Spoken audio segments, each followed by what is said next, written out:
Baik, selanjutnya kami mohon perkenan Pak Supriyantoro, sekaligus nanti setelah Pak Supriyantoro adalah mantan Sekretaris Jenderal Kemenkes, sekaligus juga waktu itu menggawangi di dalam penyiapan BPJS Kesehatan ketika persiapan tahun 2011 sampai 2014. Setelah Pak Supriyantoro, kami mohon nanti Pak Suko.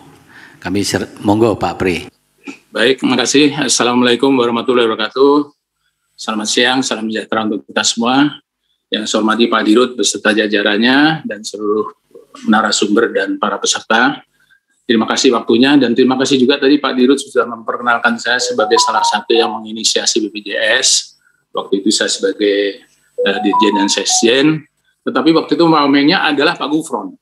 Jadi sebetulnya yang lebih bertanggung jawab Pak Gufron, dan alhamdulillah Pak Gufron mengambil alih tanggung jawab sepenuhnya yang terjun langsung menjadi Dirut BPJS. Selamat Pak Gufron, berarti sangat bertanggung jawab karena akan membuktikan rencananya untuk diimplementasikan. Dan jadi saya yakin pasti akan berhasil. Bapak Ibu sekalian, sesuai dengan undangan bahwa pada kesempatan ini kita akan berbicara tentang meminta masukan tentang bagaimana inovasi yang terkait dengan mutu pelayanan, kepuasan peserta, serta kesinambungan program JKN. Yang kalau saya lihat memang ini sama dengan fokus utama dari strateginya BPJS yang disusun tahun 2018, yaitu menjaga kesinambungan program JKN KIS, meningkatkan kepuasan peserta, dan efektif dan efisien dalam mengimplementasikan program kerja. Dan saya kira saya mendengar dari pagi, dan sudah sangat banyak masukan yang sangat bagus-bagus, sehingga ada beberapa masukan yang mungkin sama. Tapi saya akan mencoba mengawali dengan inovasi mutu pelayanan.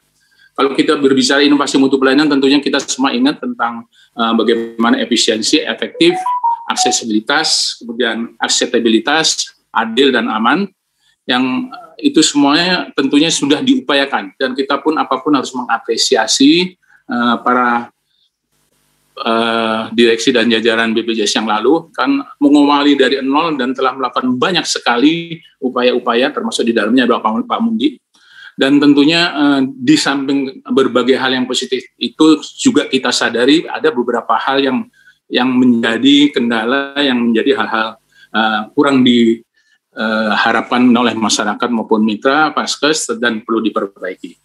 Dan saya pikir acara ini dengan BPJSK mendengar ini, maka ini menjadi suatu titik awal dalam melakukan analisis diagnosis nih, saya pikir Pak Gufron dan teman-teman untuk mencari, memformulasikan strategi yang terbaik. Salah satu yang terkait dengan inovasi mutu pelayanan ini sebetulnya yang kalau berbicara inovasi memang ini sangat subjektif, tetapi memang sangat tergantung karena apapun pelayanan itu adanya di Paskes. Sehingga tidak mungkin di situ posisi Paskes itu hanya dijadikan sebagai objek. Yang terjadi sekarang, tadi juga sudah disampaikan oleh beberapa narasumber, harus diakui kenyataannya bahwa sering sekali terjadi konflik antara Paskes dan BPJS karena gap of communication dan gap of information, bahkan ada perbedaan persepsi. Nah ini yang satu hal yang harus diperbaiki, mohon maaf, banyak teman-teman BPJS tidak yang bagus, tapi juga banyak yang mohon maaf dalam tanda petik arogan terhadap Paskes, sehingga seolah-olah memposisikan dirinya lebih tinggi. Nah, saya pikir budaya inilah yang harus diperbaiki dulu secara internal, di antara yang kurang-kurang itu, sehingga betul-betul memperlakukan Paskes sebagai mitra yang sejajar, karena sesuai dengan perjanjian, bukan sebagai seolah-olah pembayar yang bosnya yang membayari Paskes.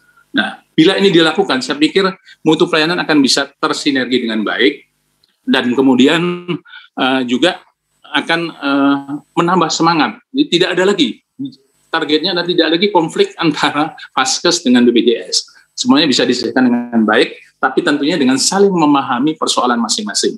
Yang terjadi sekarang karena masing-masing Paskes hanya melihat kacamata persoalan saya, BPJS melihat kacamata persoalan saya, sehingga tidak ada titik temu. Seperti orang melihat angka W, satunya M. Nah, yang harus dilakukan adalah bagaimana mensinergikan ini, membuat komunikasi yang bagus bahwa ini adalah bagian kita bersama. Seperti tadi katakan Bu Kris, ini adalah sistem. Problem BPJS adalah problem Paskes juga. Problem Paskes adalah problem BPJS juga. Saya pikir ini suatu hal yang mendasar, yang perlu sekali diperbaiki, yang hampir terjadi banyak di beberapa daerah. Di samping itu, berbicara mutu pelayanan juga ini yang sering disampaikan Pak Laksono tentang disparitas pelayanan. Bagaimana kita mensejajarkan mereka-mereka yang di daerah itu dengan membayar iuran yang sama, tapi memperoleh kualitas pelayanan yang sama. Minimal kualitas pelayanannya, tidak harus dengan akomodasinya. Sehingga betul-betul mereka yang di daerah di kepulauan itu bisa menikmati bagaimana kalau dia harus melahirkan juga tertangani dengan baik. Ini bukan pekerjaan gampang, dan ini memang harus memerlukan keterlibatan dari Kemenkes dan Dinas Kesehatan. Kemudian mutu pelayanan ini juga sangat dipengaruhi oleh dibangunnya sistem informasi kesehatan. Tadi Pak Laksono berbicara tentang sistem informasi juga, karena berbicara mutu tidak hanya berbicara mutu pelayanan medisnya, tapi service-nya, komunikasinya itu juga sangat mempengaruhi. Sayangnya dalam membangun sistem informasi ini berjalan sendiri-sendiri. Yang tadi dikatakan Prof. Laksono betul sekali, Kemenkes bikin sendiri, BPJS memiliki sendiri, bahkan hal yang sama. Ini harus dihilangkan. Harus bertemu dalam satu platform yang sama, berkolaborasi, dan jadikanlah Piker dan Inasi Bijis itu sebagai pilarnya. Atas dasar itu dikembangkan semua sistem. Kalau terjadi berbagai model aplikasi-aplikasi yang saling terpisah, fragmen, sampai kapanpun tidak akan terintegrasi pelayanan ini. Kemudian yang kedua, berbicara tentang kepuasan peserta. Nah, saya memberikan catatan khusus, berbicara kepuasan peserta juga tidak akan tercapai tanpa kepuasan mitra. Dalam hal ini, Vaskes maupun berbagai stakeholder yang lain. Kepuasan mitra kita bisa berbicara tentang dimensi tangible, scalability, responsiveness, assurance, dan empati. Yang ini sebetulnya akan sangat terpenuhi juga, memang salah satunya dengan dibantu dengan sistem aplikasi.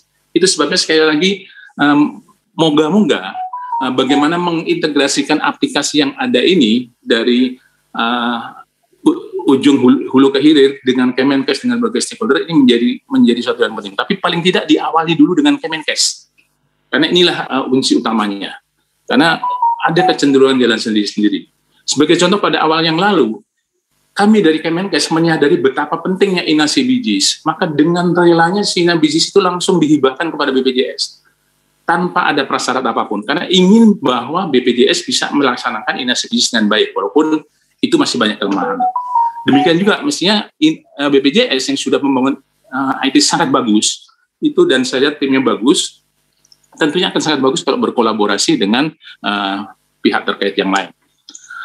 Kemudian keberlangsungan program JKN, di sini juga kunci utamanya memang kendali biaya dan kendali mutu, tapi sayangnya, mohon maaf kalau saya salah, dalam kacamata BPJS terlihat lebih dominan dalam hal kendali biaya. Tapi hal ini nggak bisa disalahkan. Saya sering bersanda bahwa sebetulnya BPJS itu seperti orang diikat lehernya dan diikat kakinya. Di satu sisi harus melayani dengan maksimal manfaat, di sisi lain dana yang dikucurkan, iuran yang diterima itu jauh lebih rendah dari beban biaya.